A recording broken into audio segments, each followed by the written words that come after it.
Bienvenidos a Noticias del Día con Marian Perea. El día de hoy hablaremos acerca del mundo bipolar y unos subtemas más. Empezaremos con la Guerra Fría. Hacia el fin de la Segunda Guerra Mundial, 1939-1945, parecía que se iniciaba un periodo de colaboración entre las dos grandes potencias, que habían salido fortalecidas tras el conflicto estadounidense y la Unión Soviética. Este aparente entendimiento se reflejó en diferentes iniciativas como la Conferencia de Yalta, la creación de la ONU o los juicios de Nuremberg.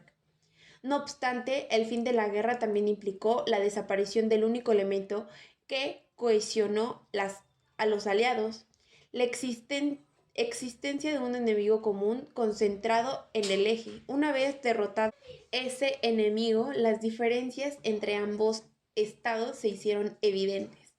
Este término alude al periodo de la historia mundial desarrollado durante casi toda la segunda mitad del siglo XX y marcado por el enfrentamiento ideológico entre las dos superpotencias que lideraban el orden mundial internacional, el capitalismo estadounidense y el comunismo de la Unión Soviética. El estado de tensión permanente hizo que las superpotencias intervinieran parte importante de sus presupuestos en la producción de armas. El armamento, especialmente el que incorporaba tecnología nuclear, se utilizó como un elemento de disuasión. Un ataque hacia el enemigo garantizaba una respuesta inmediata e igualmente contundente del rival. Este temor a que las superpotencias desencadenaran una nueva guerra mundial aún más devastadora que las dos anteriores fue conocida como la política de destrucción mutuamente asegurada. Y estuvo latente hasta el fin de la Guerra Fría. En síntesis, se puede decir que la Guerra Fría entre Estados Unidos y la URSS se resume en dos puntos: una competencia mediática por el adoctrinamiento político para asegurar el comercio en sus zonas de influencia. El segundo sería la carrera armamentística por la hegemonía militar, o al menos mantener el equilibrio acumulando armas que no se usaban. El mapa del mundo bipolar. La mayoría de los países estaban de alguno de los dos bandos. Eran capitalistas, socios de Estados Unidos, y solo comerciaban con países capitalistas. O eran comunistas, socios de la URSS, y solo comerciaban con países comunistas. Algunos países se declararon neutrales y comerciaban tanto con países capitalistas como comunistas, dentro de las competencias mediáticas para obtener países aliados de sus respectivos regímenes. Infundir miedo fue una de las estrategias más efectivas. Los medios masivos de comunicación inalcanzables alertaban sobre el peligro de una guerra. Algunos países que no se reconocían ni capitalistas ni comunistas sucumbieron y entraron al sistema de alianza al entrar en acuerdos de defensa mutua en caso de una guerra, como la OTAN capitalista en azul o el Pacto de Varsovia comunista en rojo. En primer lugar, para explicarles la competencia mediática por el adoctrinamiento político, primero les hablaré de los intereses comerciales que participaron en la guerra propagandística. Al final de la Segunda Guerra Mundial tenemos a dos superpotencias con una impresionante cantidad de fábricas de armamento, armas en excedente que no tenían a quién vender. También tenían maquinarias, otros productos y materias primas que tenían mercados a los cuales exportar. Me atrevo a decir que en casi todas las guerras predominan los intereses económicos sobre los políticos. La Guerra Fría no es la excepción. Así que, como en la repartición de África, los países europeos colonizaron a los países africanos principalmente por interés económico, para asegurar mercados de países no desarrollados que compraran sus productos industrializados.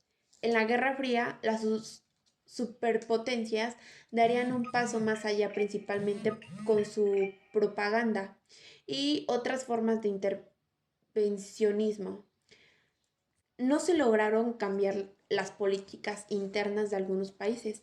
También estos conflictos ideológicos se sembraron, incluso llegarían a producir guerras internas en algunos países divididos internacionalmente.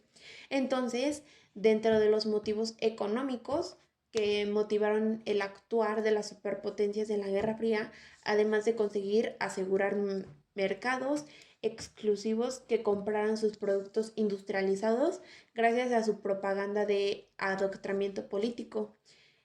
Con las guerras internas que propagan eh, internos produjeron en los países divididos por los conflictos ideológicos, casi como por bonos más bien. También lograron poder venderle armas, como el caso de la guerra de Corea del Norte y Corea del Sur, bueno, con Corea del Sur.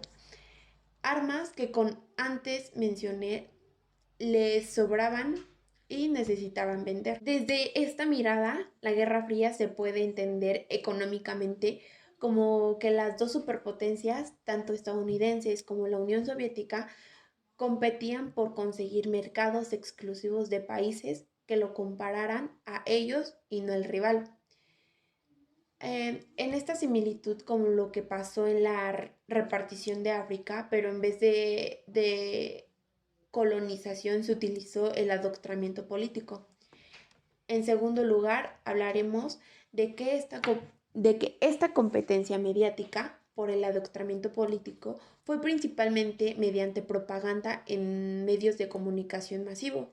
Cada propaganda hablaría bien del propio régimen a la vez que hablaría mal del otro, utilizando el fin de cuentas gran cantidad de mentiras y falacias o campañas de desinformación, etc. En la Guerra Fría, primera vez que predominó el uso de la propaganda sobre el uso de las armas como medio para obtener ventajas económicas en el mercado de la guerra, por decirlo en palabras simples, obtener a países más débiles como socios comerciales exclusivos, se logró en gran medida gracias al adoctrinamiento político con propaganda sobre todo, dejando de lado la tradicional conquista bélica y colonización con armas. Si bien se dice que esta guerra por primera vez predominó el uso de la propaganda sobre el uso de las armas, decir que la Guerra Fría se llama así porque no se utilizaron armas no es totalmente correcto, puesto que en este periodo hubo sangrientos enfrentamientos donde los dos bloques se enfrentarían.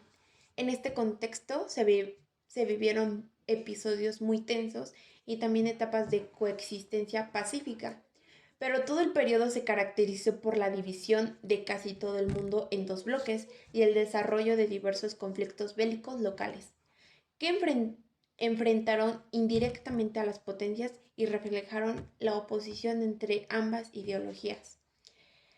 Estas diferencias los llevaron a una larga pugna por lograr extender su influencia en otros países. De esta forma, el mundo pasó de una guerra mundial a un enfrentamiento declarado pero no directo entre soviéticos y estadounidenses, la Guerra Fría.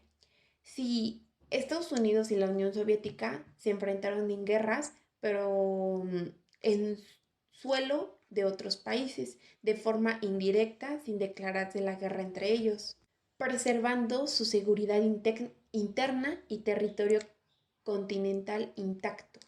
Uno de, uno de los casos más emblemáticos de la guerra de Corea, ejemplo, seleccionando a raíz de que hasta el día de hoy Corea sigue dividida en dos por culpa de estas dos superpotencias y sus intereses económicos. Les hablaré un poco de Corea para ilustrar cómo fue el actuar de las superpotencias durante la Guerra Fría. Antecedentes. En 1910, Corea era una colonia de Japón. En 1939, el Pacto de Neutralidad de Japón y URSS, la URSS promete no atacar a Japón si Japón renuncia a una expansión hacia el territorio de la URSS. Con este pacto, la URSS consigue eliminar la posibilidad de luchar en dos frentes y puede enviar la mayoría de su ejército para defenderse de Alemania nazi que estaba invadiéndole. En 1943 fue la conferencia de Yalta USA, la URSS. Y bueno, la URSS, luego de ganarle a Alemania, traicionó a Japón y rompe el pacto de neutralidad, comprometiéndose con la USA y la UK a atacar Japón conjuntamente y repartirse sus territorios. Lo mismo que hicieron con Alemania, las traiciones son comunes en la guerra. En 1945, luego de que cayera la primera bomba atómica a Japón, la URSS ocupa Corea, la colonia de Japón. Luego cae la segunda bomba atómica, Japón se rinde y renuncia a sus colonias. Entonces, Estados Unidos también ocupa parte de Corea, ahora ex colonia de Japón, a Corea ex colonial de un Japón que perdió la Segunda Guerra Mundial. Se la repartieron entre las dos superpotencias que ganaron la guerra, como pasaría con muchos otros territorios y países luego que terminara la guerra. En 1948 termina la ocupación de las superpotencias, dejando dos Coreas, una Corea del Norte comunista y una Corea del Sur capitalista. En 1949 triunfó el comunismo en China. La resistencia capitalista se refugia en una pequeña isla conocida hoy en día como Taiwán. Hasta el día de hoy, la Gran China continental comunista no reconoce el gobierno de la pequeña China que se aloja en la isla capitalista de Taiwán. La guerra de 1950 a 1953. 1950, luego del triunfo comunista en China, China y URSS apoyan a Corea del Norte para que ataquen a Corea del Sur y se expanden en un comunismo. Corea del Norte conquista el 90% de Corea del Sur. Estados Unidos invoca Consejo de Seguridad de la ONU acusando que hay que reclutar una fuerza militar conjunta para hacerle frente a la invasión de Corea del Norte. La URSS es señal de protesta, falta a la reunión porque la ONU no reconoce a China comunista como un estado legítimo y solo reconoce a China-Taiwán capitalista. China comunista, por su parte, atrasa su votación para ganar tiempo y que Corea del Norte gane definitivamente la guerra. Estados Unidos se opone al mando de la fuerza conjunta utilizando la bandera de la ONU, participando 15 países más de la ONU, las cuales atacarían a Corea del Norte y recuperarían rápidamente los territorios de Corea del Sur. La URSS y China defienden a Corea del Norte, posicionan su ejército peligrosamente cerca de la retaguardia del ejército de la ONU, reponiendo sus líneas de suministro. En 1951 la ONU retrocede, en 1953 se firma la paz, se acuerda la frontera de paralelo 38 que se mantiene hasta el día de hoy. Más tarde la URSS acusaría que la ONU es una organización que no es imparcial, ya que defiende intereses capitalistas, como se evidenció en la guerra de Corea, y está excesivamente intervenida por los intereses de la USSA. Sin entrar en mayores detalles, vemos que como las dos superpotencias se involucraron y entraron en guerra indirectamente, no declarada entre ellos, en tierras de otros países, vendieron sus armas y dejaron morir a sus soldados, supuestamente para eliminar las amenazas comunistas o las amenazas capitalistas, pretexto que encubre todos los intereses como económicos entre ellos.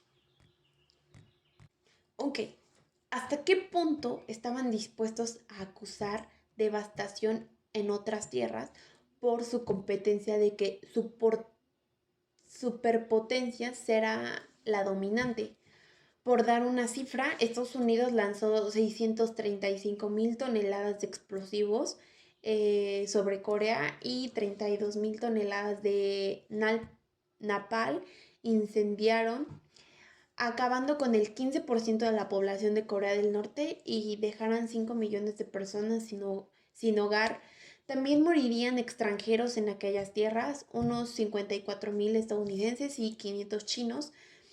La formación de dos bloques antagónicos. La polarización o división del mundo en dos bloques, oriental comunista y occidental capitalista, fue gestándose entre 1945 y 1946 para manifestarse abiertamente a partir de 1944.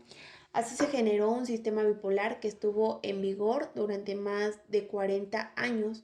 Cada bloque representaba una diferente concepción política, económica e ideológica. El bloque oriental comunista, liderado por la URSS, planteaba alcanzar el desarrollo mediante el sistema político centralizado, una economía planificada y una ideología marxista.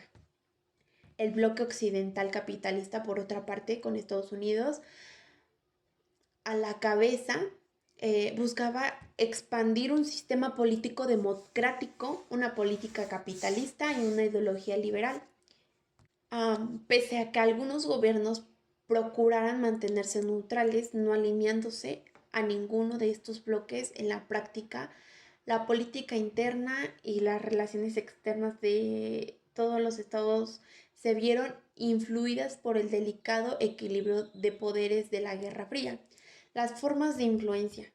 En el marco de esta rivalidad, ambos superpotencias procuraron extender sus esferas de influencia a otras latitudes, valiéndose de diversos medios, además del doctrinamiento político hecho mediante la propaganda. Dos de los ejemplos más claros de influencia son alianzas militares.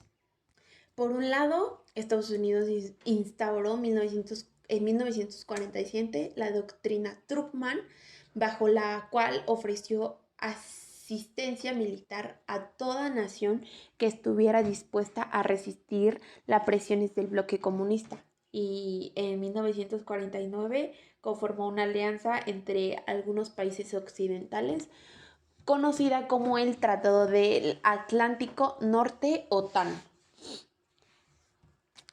Frente a esto, la URSS instauró en 1955 el Trato de Amistad, Colaboración y Asistencia Mutua, Pacto de Varsovia. Con otros 8 países comunistas del continente europeo, sus principales objetivos eran la cooperación para el mantenimiento de la paz y la inmediata organización y colaboración en caso de que alguna de sus naciones fuera atacada. Ayudas económicas. El Plan Marshall fue concebido como el complemento económico de la doctrina Truman al promover la recuperación económica de Europa y la reactivación de su industria y agricultura. Esto buscaba impedir que se produjera un efecto dominó, por lo que los países que entraban a la esfera del comunismo arrastraran a otros. A su vez, la URSS respondió con la formación del Consejo de Asistencia Económica Mutua, Comecon. En 1947, este pretendía afianzar las redes comerciales entre las naciones comunistas y evitar así cualquier vínculo con países occidentales. Los procesos independistas en África y Asia. Existieron casos en que el derrumbe del sistema se revolvió luego de algunas tensiones, como en las independencias de India y Pakistán, en los que la debilidad del imperio británico finalmente se transformó en resignación ante la incontenible vitalidad del movimiento descolonizador. Pero también hubo situaciones en las que la autonomía tuvo un alto precio y solo se logró tras las violentas guerras que dejaron en mal pie a las antiguas colonias como en Argelia o Mozambique. El movimiento de los países no alineados, luego de la conferencia del Bandung y frente a la política de bloques características de la Guerra Fría, muchas de las naciones de África y Asia optaron por una postura neutral que dio lugar al movimiento de países no alineados, creado en 1961. Una de las principales figuras de este movimiento fue la primera ministra de la India, Indira Gandhi. Esta postura significó un paso decisivo en el desarrollo de la Guerra Fría y en la definición de estos países por el geógrafo Alfred sobre el Tercer Mundo, un conjunto neutral y en su mayoría con graves problemas económicos que según algunos historiadores e intelectuales no les han permitido alcanzar el desarrollo. La Revolución cubana y su importancia. En 1952, Fulgencio Batista caracterizó por ser un director corrupto que impulsó un régimen dentro del cual Estados Unidos dominaba en materias económicas y políticas. En este contexto surgen tres grandes figuras: Fidel Castro, Raúl Castro y Ernesto Guevara, quienes en 1959 entraron a La Habana nombrando a Fidel primer ministro de Cuba. La oposición de Estados Unidos. Fidel Castro promulgó medidas, nacionalización de empresas norteamericanas, petroleras, telefónicas, eléctricas, entre otras. Impulsó una reforma agraria que afectó a la industria del azúcar, ya que la mayor parte de tierras cultivables la administraban Estados Unidos. Estados Unidos, frente a las medidas, se opuso al nuevo régimen, generando un bloque económico. Apoyaron a cubanos exiliados que buscaban derrocar al gobierno. Fidel Castro, frente a esta situación, fortalece la alianza de la URSS, Unión Soviética, instaurando una dictadura comunista. La crisis de los misiles. Cuba, al ser aliado de la URSS, dejó que en su territorio se pusieran rampas de misiles nucleares en dirección a Estados Unidos. Por parte de Estados Unidos, John Kennedy decretó un bloque naval y amenazó a la URSS con invadir la isla si no se retiraban los misiles. Finalmente, ambas superpotencias llegaron a un acuerdo y se retiraron los misiles. El fin de la Guerra Fría. A partir de la década de los 70, la economía mundial, sobre todo en Occidente, había comenzado a decaer. Además, este periodo de recesión se caracterizó por dar paso a una serie de manifestaciones pacíficas en contra de las políticas de intervención y armamento que llevó a las superpotencias a un debilitamiento que llevó a un proceso que determina y termina por desencadenar el fin de la Guerra Fría. Bueno, pues esto es todo del noticiero de hoy. Espero les haya gustado y hayan tenido un poco más de información.